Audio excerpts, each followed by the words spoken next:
জীবনে আমি অনেক ইভেন্টে গেছি, কিন্তু আজকের ইউটিউব ইভেন্টটায় যে আমাদের সাথে এমনটা হবে আমি কোনোদিনও ভাবিনি। যথারীতি সকাল সকাল ঘুম থেকে উঠে ভালো করে দাঁত মেজে গাড়ি ধরে চলে গেছিলাম JW ম্যারিয়ট, যেখানে কিনা আজকের ইউটিউব ইভেন্টটা ছিল। কিন্তু ওখানে গিয়ে জানতে পারি একটা চ্যানেলে অনলি একজনই এন্ট্রি করতে পারবে। তাই আমি আর বেশি কথা না বাড়িয়ে সৌমিকে বলি তুমি ভেতরে চলে যাও, আমি বাইরে দাঁড়াচ্ছি। কিন্তু সে নাচরবান্দা, সে আমাকে ছাড়া যাবে। তারপর আর কি, মাথায় দুটো গাঁটটা দিলাম, দেখো সুসুর করে চলে যাচ্ছে। ওই দেখো সৌমিকে ভেতরে ঢুকিয়ে দিলাম। আমার কাছে নতুন কিছু না এরকম মিট আপ, তো এইটা মানে এটার একটা বিহিত হওয়া উচিত। বিকজ তো আমাদের কাপল চ্যানেল, তো আমাদের তো অধিকার দুজনেরই যাওয়ার ভেতরে, ঠিক আছে? এখানে সিঙ্গেল একজন কেন আমি বুঝতে পারছি না।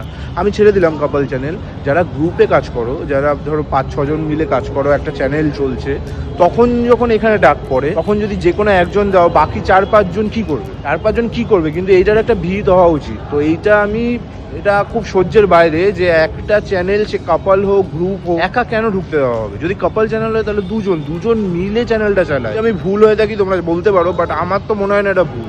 উচিত ছিল আমাদের দুজনকে। আমি অনেক বললামও, বাট এখন আর কিছু করার নেই। এখানে বলছে যে সিঙ্গেল একজনই যেতে পারবে, তো যে কোনো একজন। তাই জন্য আমি সৌমিকে পাঠিয়ে দিয়েছি, বিকজ ও কোনোদিন এইসব এক্সপিরিয়েন্স করেনি।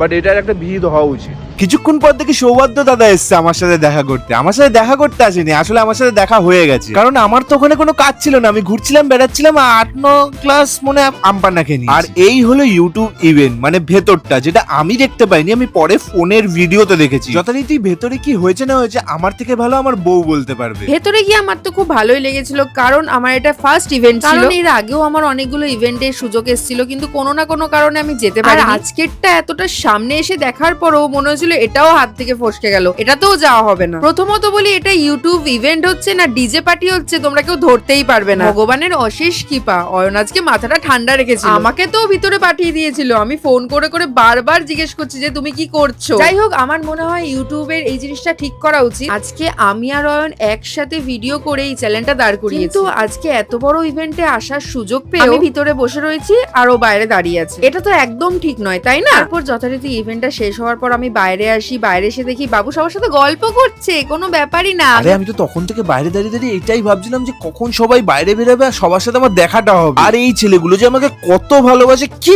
বলবো। ঠিক সৌমি যেমন 10 বার করে ফোন করে আমার খোঁজ নিয়েছে, সুমন্তলি এরাও ফোন করে করে আমার খোঁজ নিয়ে গেছে।